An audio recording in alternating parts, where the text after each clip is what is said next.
Hi everyone, I hope that you are having a good week. Today I want to talk about how I broke through my fat loss plateau. For many of us, weight loss and weight is an issue. I've had this struggle basically most of my adult life. About 10 years ago, I lost 40 pounds and I've been able to pretty much keep it off, but I hadn't been able to lose any more weight after that. So some of you are going through this plateau struggle now. That's probably why you're watching this video. So I want to provide 6 things that has helped me break through my fat loss plateau. Now, I'm emphasizing fat loss because you can lose weight and lose it quickly, and it could be in a very unhealthy way. Or you can lose weight and lose muscle mass. And that's something as you get older you don't want to do. You don't want to lose muscle because you're going to naturally lose muscle anyway as you age. So you want to kind of like maintain the muscle mass. So basically what has happened to me over the past, I guess, 7 months or so since the beginning of the year, I've lost 18 pounds, which has not been easy. It was a process. And as you can see in the now picture, I look a lot leaner. I may even look a little hangry. I'm not hangry. It's just that, I took that picture after work and I was a bit tired. But there's definitely a difference, as you can see, from January till now. So I did lose 18 pounds and I'm pretty excited about that. I just am trying to, I guess, for the past year, be healthier, get stronger, and continue on my good health journey. And I invite you all to go on that good health journey with me. And if you're exercising, trying to eat right, I just want to encourage you to keep up the good work. So I want to tell you how I broke through my fat loss plateau. And if you've been struggling, trying to lose weight, trying to get that last 10 pounds off, 20 pounds off, this may help you, especially for you ladies. Now, what I've learned over the past 7 months or so is that it's not one size fit all thing or one particular thing you have to do. So the mistakes that I was making is that, I thought that, if I just, eat cleaner, that I would lose weight, and that didn't happen. I thought, well, if I go to the gym and work out a little bit harder and longer, that I would lose weight. That didn't happen. So what I discovered over the past 7 months is that it was a combination of different things that I had to do in order for me to get that breakthrough. So I just want you all to keep that in mind. So I have 6 points that I want to share, 6 things that have helped me, and hopefully it could help you too. So the first thing that I had to do, I had to cut sugar and carbs. I had to really monitor the amount of sugar that I was taking in, because sugar converts to fat. I'm also monitoring my carbs. So basically the diet that I'm eating now, I don't believe in diets, because once you go on a diet, you're going to have to come off the diet. What I do believe in is positive lifestyle changes. And basically over the past year or so, I've been educating myself. At least 5 hours a week I dedicate to studying nutrition and wellness and about the human body and about exercise. So I'm really trying to really trying to educate myself to be more informed and to lead a healthier lifestyle. So I had to cut the sugars and the carbs. And basically, I never thought I would be one of those people. I became a label reader. So I've been reading labels to make sure, I'm keeping my carbs within, 100 carbs a day. Sometimes, even lower, like maybe 50. Making sure I'm keeping my sugars very, very low. So basically, last year I was a vegetarian, so I didn't eat any meat. Now I'm back to eating meat, but it's organic meat and, without the hormones and antibiotics. So I'm making sure I'm eating grass-fed meat when I do eat. And I don't eat meat very often, maybe 4 times a week in just one serving. And the rest is just vegetarian. So I'm basically eating mostly a plant-based diet, so mostly vegetables and some fruit. I'm eating fruits that's low in sugar, like berries. I'm eating tons of berries. They're very healthy. I'm eating lots of nuts. So that's basically the way I'm eating now. And it's been working. So I cut the sugar and I cut the carbs. The second thing that I did is I had to create a calorie deficit. So I'm not one of those people that counts calories, because I know I can get obsessive compulsive about it.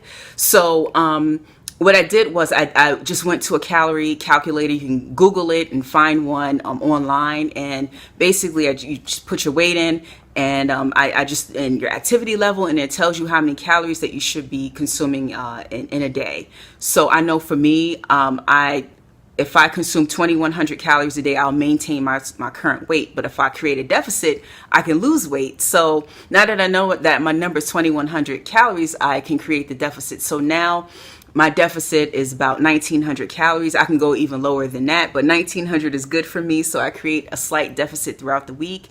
And I'm not starving myself. I'm eating 3 meals a day, 2 snacks. I'm good. And I'm also intermittent fasting. So I'm eating within an 8-hour window and then fasting for 16 hours. And if you think that's extreme, it's not.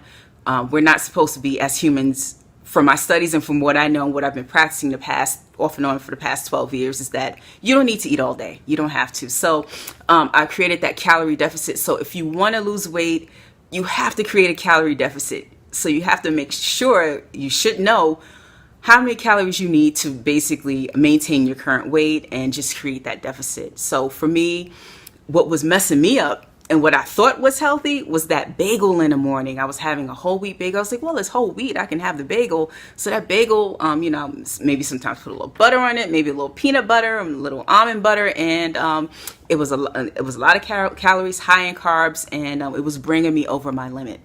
And I didn't realize it was. Although after that bagel, I would have a salad or, vegetables, cooked vegetables or something like that, or maybe even a little meat and some fruit. That's basically how I ate for the rest of the day. But it was that bagel that was killing me. So I swapped out the bagel for an avocado and a can of sardines.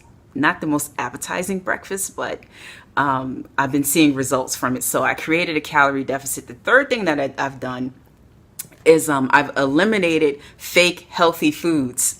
So we have to be so careful and make sure we read those labels, like that naked juice and that Kind bars. I mean, Kind bars aren't completely awful, but you have to, I had to really check the labels for the amount of sugar. So some of those quote unquote healthy foods, I look for things for all natural, non-GMO, low preservatives, but you have to watch the amount of sugar that they put in the food, because that sugar can convert to fat. So I eliminated the fake healthy foods, because some of the things I was eating, it was so high in sugar and I didn't realize it. And I'm like, you know what? I might as well just eat a Hershey's chocolate bar. I mean, I prefer that anyway, but it was just had such a high content. So you have to watch out and read the labels of those so-called healthy foods. And I just think at the end of the day, if it was created and made in a factory, you probably shouldn't be eating it. So stick to whole foods as much as you can.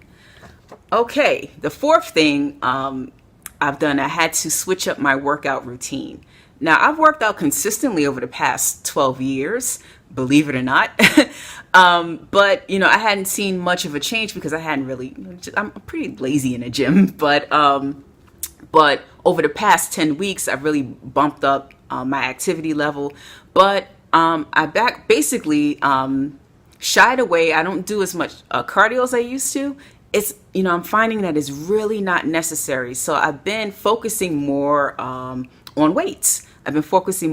So that's the thing that I've been doing. Actually, if you strength train, you'll burn more calories. So I'll do maybe 20 minutes of cardio, and then, I'll lift for about, 30 minutes. Or I'll just dedicate a whole day to just strength training, and then, maybe another day, kind of alternate. But my focus mainly is on lifting weights. And ladies that are watching, I want you to stop freaking out. Many of you actually freak out about the weights. You start lifting weights, you're not going to look like a man. Okay. You're not going to get that, that look. So the only women who get that look are women who are competing professionally. In order to look big and diesel like that, you have to be eating 2 hours a day. You have to be working out. Basically, your job is working out. You're living in a gym.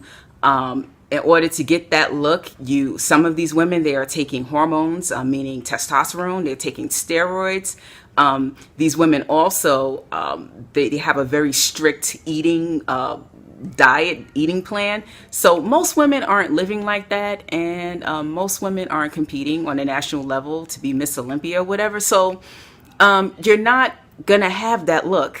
So stop freaking out about the weights. I mean, I go to the gym and I see women like lifting 10-pound dumbbells, and I'm like, lady, you have a toddler that weighs more than that, or a handbag, or when you go grocery shopping, your groceries weigh more than that. So we can really lift up our weight game. I mean, there are women out here who are incredibly strong.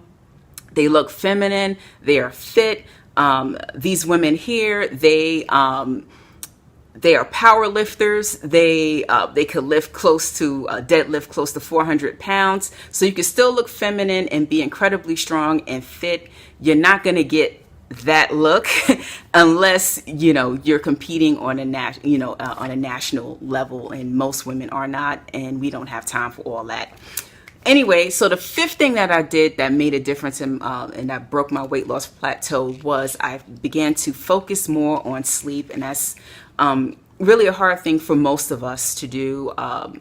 Even if you're not looking to lose weight, sleep is just such a major thing, and it's something that we all should be aiming to get more of. And I know for many of us, it's a huge challenge, and most Americans don't get enough sleep, but sleep is really a game changer. Sleep is a thing that can really help you to lose weight. According to many of the studies that I've read and that's out there, sleep helps you to lose weight. It helps your body to recover. It helps your brain to recalibrate and to, get healthy. It helps us to be more focused. It just helps your body overall if you get more sleep. So if you are planning to lose weight and you want to break through that plateau, you've got to get more sleep. So try to get it in, even if you can't get the, and then also find out how much sleep your body actually needs. For me, I found out that I need about 7.5 hours of sleep to be fully recharged. Some of you may need a little more, or maybe you can handle less. But I think a good measure of that is to just, take a night or two, get in the bed at a reasonable hour, and then don't set any alarm, and then just see when your body wakes up and then just count the hours. For me, I did that 2 consecutive days, and for 2 consecutive days, I slept exactly 7.5 hours, and I woke up naturally, and I was like, okay, this is the amount of sleep that I need to in order to function and to feel good. So number 5 was more sleep, and finally, patience. Patience is a big thing. I mean, it took 7 months for me to lose 18 pounds, and I had to be patient. The first part of when I switched my diet in and when I was watching my sugars and everything, I was losing weight very, very, very slowly. And it could be frustrating when you don't initially see the scale moving, and it could be very discouraging. But if you're doing something good, keep doing it. Your body doesn't want to lose weight. Naturally, our body wants to cling on to weight, and naturally our body, we all have a set point weight-wise, many of us, for our bodies, and it wants to stay there.